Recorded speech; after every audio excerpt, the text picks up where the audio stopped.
그래서 뭐 그런 일화들이 여러 개 있어요. 천태대사가 신이 한 사람입니다.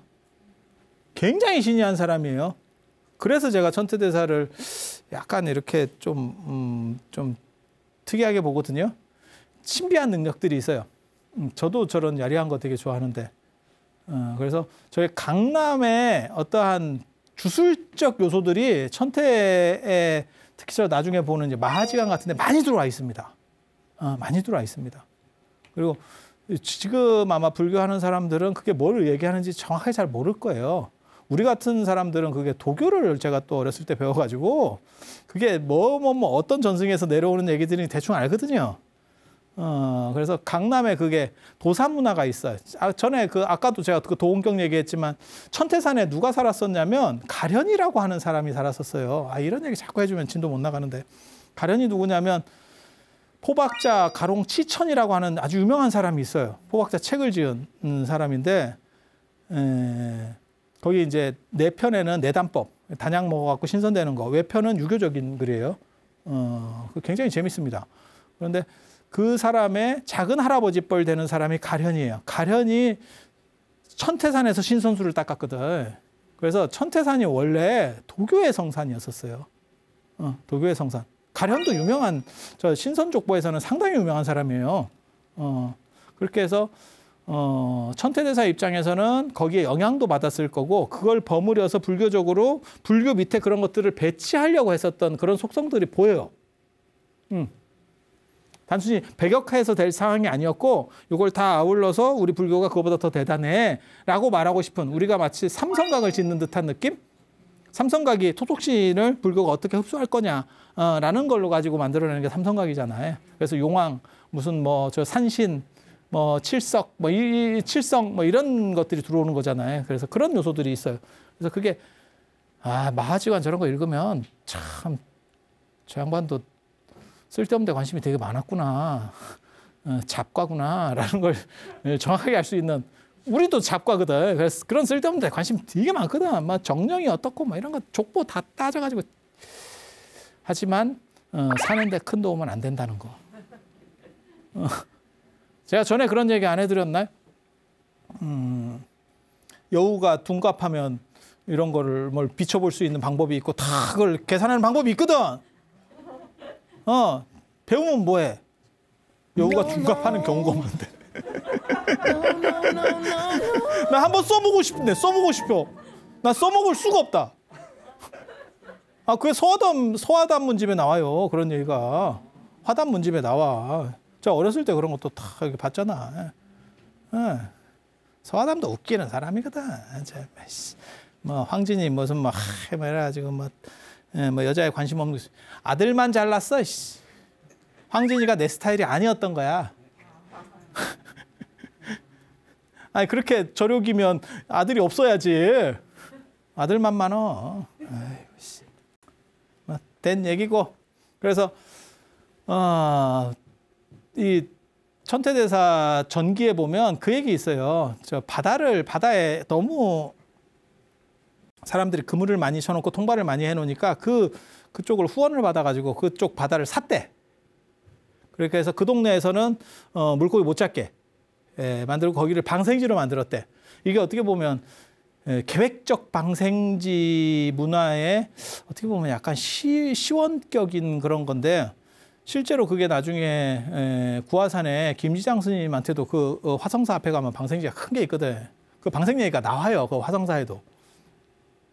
그리고 나중에 이제 운서주경 같은 경우도 절 앞에다가 방생지를 만들어서 방생을 하고 이런 식으로 해라 이런 얘기들을. 그래서 중국절에 가보면 실제로 방생지들이 있는 절들이 많이 있어요. 근데 가보면 무슨 생각이 드냐면 이래서는 안 되구나 이런 생각이 들지. 왜? 물반 고기반이야. 고기 밀도가 너무 높아. 왜? 거기 죽이지는 않고 계속 먹을 거 주고 풀어주고 먹을 거 주고 풀어주고 이렇게 하잖아. 그러니까 그리고 사람이 가면 고기들도 알아요. 그래서 사람이 이렇게 그 연못 쪽으로 가잖아요. 방생이 쪽으로 가잖아요. 고기가 옵니다. 사람을 따라다녀. 진짜. 왜냐하면 먹을 거를 준다라고 얘네는 생각하기 때문에 호객행위 하는 거예요. 야, 뭐 갖고 왔어? 이렇게. 월정사 앞에 다람쥐들도 딱 그렇다니까요. 걔네들 사람 발자국 소리 나오면 나옵니다. 숨는 게 아니고. 아유, 뭐 누가 이게 배달의 민족인가? 뭐 하나 왔네. 이러면서 나오는 거야. 지금 누가 택배 보냈나? 이러면서 나와. 먹을 거 안 주잖아? 아이고 씨 개털 이러면서 간다니까. 다람쥐한테도 진짜 그건 개무시가 아니고 쥐무시를 당해요. 그래서 먹을 거를 좀 이런 갖고 다녀야겠구나. 그런 생각이 아니 농담으로 하는 얘기가 아니에요. 진짜예요. 진짜. 그래서 국립공원에서 늘상 하는 게 다람쥐에게 먹이 주지 마라. 먹이 주면 애들이 겨울잠도 안 자. 이제 잘 필요가 없어. 배부른데 뭐. 등 따시고 배부르고 잘 필요가 없어. 먹이가 계속 공급되니까. 그리고 제가 전에 그런 말씀 안 드렸나? 결국 치아가 안 닳아서 너무 부드러운 거 먹다가 나중에 이빨이 안 닫혀. 이가 너무 자라서 입이 안 닫혀서 죽는다니까. 그래서 굉장히 비극적으로 죽어요. 그래서 모든 국립공원에서는 이런 야생동물에게 음식 주지 마라 라고 하는 걸 합니다. 그리고 주는 거는 공원에서 주면 돼. 걔네는 단단한 걸 주기 때문에 거기에 맞는 걸 줘. 이해가 되지? 그렇게 돼. 그렇게. 그래서 그 바다에다가 방생지를 만들고 물고기를 풀어주니까 하루는 막 새떼가 본문을 설하는데 막 엄청나게 날아와가지고 막 며칠씩 있었대. 그게 물고기들이 새로 환생을 해서 이렇게 찬탄을 했다는. 몰라. 내가 읽어도 야 이거는 좀 아닌 것 같다. 내가 이런 생각. 이거 그게 그건가? 그게 그 얘기인가? 근데 장자나 이런 데 보면 물고기가 오래돼서 그러니까 조개나 이런 것들이 오래돼서 새된다는 얘기가 나와요. 그러니까 중국 사람들이 어떤 이게 그러니까 기운이 바뀌어서 조개가 오래되면 참새가 된대. 그래서 이런 정초 뭐 이런 거에 보면 그 그림에 뭐가 있냐면 매화하고 참새 그림이 있어요. 그런 거 보셨어요? 매화는 꽃 중에서 제일 빨리 피는 꽃이거든. 그래서 음중의 양을 나타내는 거예요. 양기가 시작됐다. 봄이 시작됐다라는 걸 나타내는 거고 조개도 마찬가지예요. 조개도 물속에 있다가 걔는 참새로다가 바뀌는 거거든. 그래서 그것도 음중의 양이에요. 양기가 가득한 그림이에요. 그게. 그래서 참새라는 게 참새를 이렇게 상징으로 그림으로 그리지는 않거든요. 정상적이면. 거기에 내용이 들어가야 그림을 그리는 거예요. 그래서 그게 약물이라고 하는 상징에 양기가 가득한 놈. 그래서 국청사가 뭐 아무튼 창건이 되고 전에 제가 말씀드렸잖아요. 원래 천태사라고 하려고 그랬었는데 이런 큰 절이 좋은 절이 들어서면 나라가 맑아진다 그래서 국청이라고 그랬다고. 여기에 누가 갔냐면 나중에 대각국사 의천 스님이 합니다. 이게 중국 불교사하고 한국 불교사는 인도 불교하고 좀 틀려가지고 사실은 다 연결이 되거든. 그래서 중국을 다 하고 한국을 하는 게 맞는지도 저도 잘 모르겠어요. 또 다시 막 거슬러 올라가. 이게 타임머신을 타고 다시 한국으로 가면 막 다시 쉘이 막 과거로다가 올라가가지고 또 밑으로 내려와야 되네. 이게. 송나라 때 이 천태대사가 국정사를 가가지고 그 지자타본에 가서 탁 절을 하면서 뭐라고 하냐면 제가 우리나라의 천태종 이 천태대사의 그걸 기리겠습니다. 그래서 개성에 와가지고 국청사를 만들잖아요. 그게 한국 천태종의 시작입니다. 지금 천태종은 그건 구인사 천태종, 요즘 만든 전신 천태종이고 원래는 국청사가 개성에 그 당시 개경이죠. 수도에. 왜냐하면 대각국사가 왕자 출신이니까 다 이렇게 자기 어머니 후원도 받고 막 이래가지고 다 만들거든. 그때 딱 만들어가지고 시작을 하니까 제자들이 쫙 그쪽으로 붙는데 사람들이 그쪽으로 개종을 해갖고 붙는데 대다수가 선종이었대잖아. 선종 스님들이 그쪽으로 다 몰려갔대. 왜냐하면 천태종은 선종 계열에 속합니다. 천태종은 교종 아닙니다. 천태하고 선은 선종입니다. 그쪽으로. 야 저쪽이 좋은가 봐. 이렇게 다 갔대. 그때 나오는 게 뭐냐면 조계종이 선종이 하나로 뭉쳐서 구산선문이 어떻게 하나로 뭉쳐서 천태종에 대항해야겠다라는 개념이 나와. 이러다가 훅 가겠다. 그러니까 뭐 생각하시면 되냐면 유럽이 다 쪼개져 있잖아요. 그게 유럽이 저렇게 쪼개져서 지들끼리 아우작자우각하고 찍고 먹고 하고 있으니까 미국이 큰형님 오셨다 이러면서 등장한 거 아니에요. 그러니까 유럽이 저렇게 해서는 안 되겠다. 그렇게 해서 우리도 뭔가 뭉쳐야겠다. 그래서 EU라는 걸 만들었잖아요. 맞죠? 원래 유럽이 단합해서 있었으면 미국이 뭐 어떻게 못했겠지.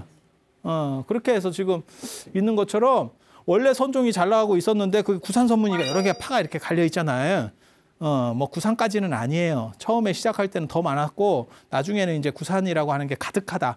구가 꽉 찼다는 의미로도 쓰거든요. 그래서 실제로 구이기도 하지만 실제로 나중에 작동되는 거는 그렇게 많지는 않아. 나중에 무너지거든. 서로 통합되고 합쳐지고 뭐 이합집산 하다 보니까 그렇게 해서 우리가 범선종이라고 하는 개념을 만들어야겠다. 그렇게 해서 등장하는 게 조계종이라는 일입니다. 그러니까 천태종에 맞서서 이유를 만든 거지. 선종에서 야 우리 구산선문 뭐 다 필요 없고 우리도 하나로다가 뭔가를 시장을 해서 등치를 키워야겠다. 그게 조계종이야. 그래서 조계종은 종파가 아니면서도 이름이 등장하는 거예요. 그러니까 하나를 가리키는 게 아니야. 이유가 어떤 나라를 가리키는 게 아니잖아요. 이해가 됩니까? 그거를 그 조계종이라는 명칭을 1941년에 1930년에 한번 얘가 나왔고 1941년에 우리가 일본하고는 다른 종단을 만들어야겠다. 일본이 자꾸 막 한국 불교를 이렇게 먹으려고 하니까 그래서 찾은 게 조계종. 그래서 그 조계종이 지금까지 내려오는 거예요. 1941년에 조선불교 조계종이었다가 1962년에 대한불교 조계종. 지금은 한국 이런 표현을 많이 쓰는데 여러분 아시는지 모르겠는데 여러분 어렸을 때까지만 해도 있잖아요. 대한이라는 표현을 굉장히 많이 썼습니다. 대한 표현에서 한국으로 바뀐 거예요, 표현이. 예전에는 해방되고 난 뒤에는 대한이라는 표현이 훨씬 많았어요. 그게 왜 그러냐면 대한제국 때문에 그래요. 그러니까 우리가 대한민국을 줄여서 대한 이 말도 맞기는 맞는데 지금은 대한민국을 줄이면 한국으로 줄이지 대한으로 안 줄이거든. 민국으로는 안 줄이겠지 설마. 설마 민국으로는 안 줄이겠지. 아니 둘 중에 하나로 줄이면. 근데 해방되고 제 생각에는 저도 느낌으로는 제가 뭐 해방된 뒤에를 뭐 직접 산 건 아니지만 한 80년대까지는 대한이라는 용어를 많이 썼어요. 근데 어느 순간부터 대한이라는 용어가 싹 사라지면서 한국으로 바뀌어. 아니, 그렇지 않아요? 아니 진짜라니까요. 그래서 62년에 조계종이 창종될 때는 대한불교 조계종이에요. 한국불교 조계종이 아니고. 진짜 웃기는 얘기예요.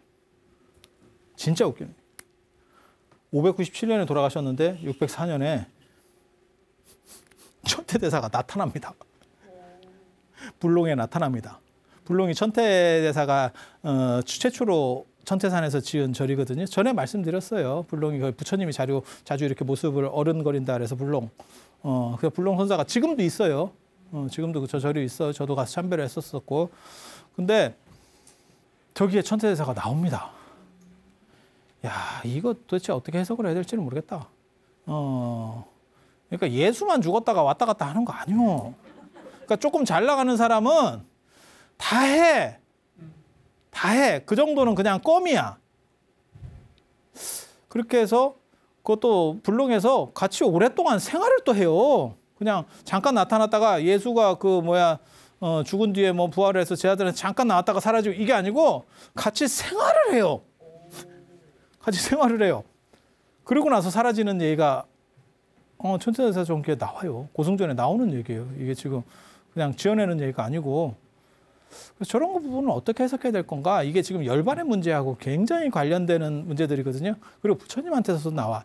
예, 여러분은 아마 기억 못 하시겠지만 부처님 이야기에 보면 제가 예전에 해드렸었어요. 부처님이 열반에 드시고 3번 움직이시는 대목이 나와요. 3번 움직이십니다. 어머니가 33천 도리천 중으로 태어나셨거든요. 제석천은 아니고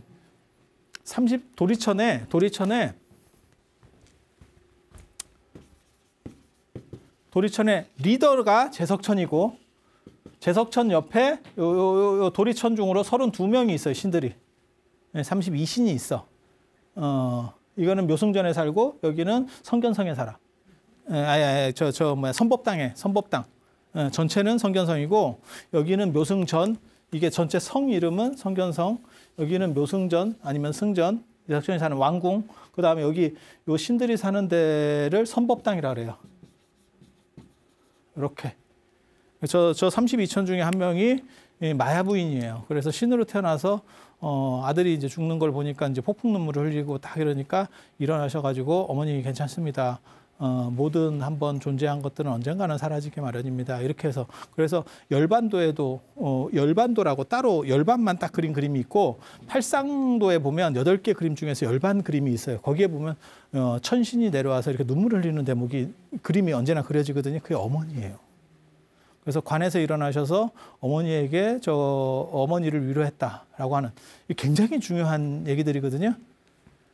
또 하나는 아난이 운구를 어떻게 해야 되지? 이러니까 팔을 뻗어가지고 야 이쪽, 야 이쪽으로 가, 야 길 이쪽. 아이고 저놈 새끼 내가 그렇게 얘기를 해도 말귀를 못 알아듣더니 내가 죽은 뒤에도 억장이 무너서 내가 일어난다. 팔 뻗. 그리고 또 하나 얘기가 마하가섭이 왔을 때 이제 발을 내밀었다. 발을 내밀었다. 그래서 열반 뒤에 3가지 움직임이 있었다라고 얘기하는 거거든요. 이게 제가 이런 것도 기가 막히게 잘 찾습니다.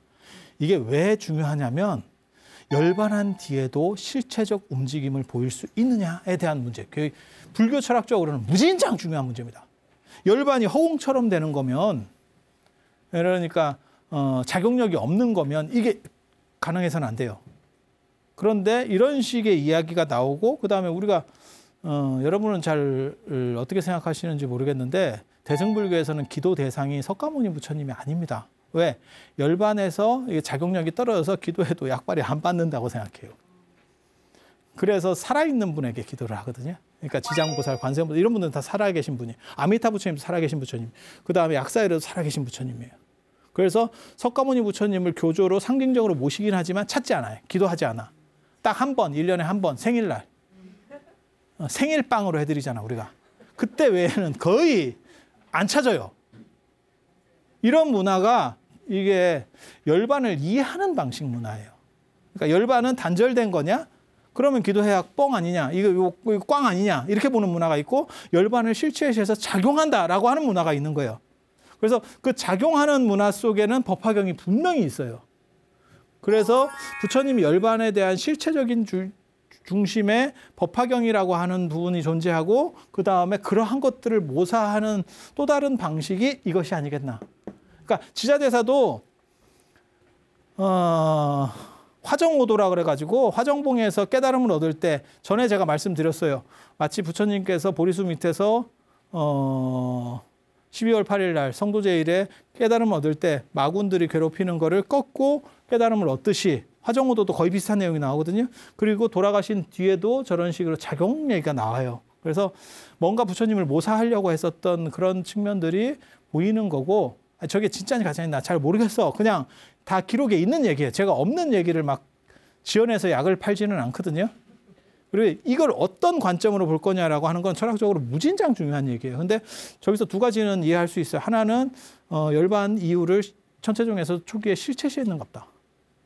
실체시했는갑다. 그리고 부처님과 닮아가려고 하는 뭔가 전승이 있었다. 그러니까 진짜냐 가짜냐를 떠나서 이거는 확실하게 인지를 해볼 수 있다라는 정도 이야기를 하고 사상에 대한 거. 사상에 대한 오늘 진짜 영험한 얘기 제가 많이 해드렸어요. 100주년 특집으로 영험을 잡아라. 다음 시간에 101주년, 아니 101회 특집으로 사상 얘기를 해드리도록 하겠습니다. 자, 들어주셔서 감사합니다.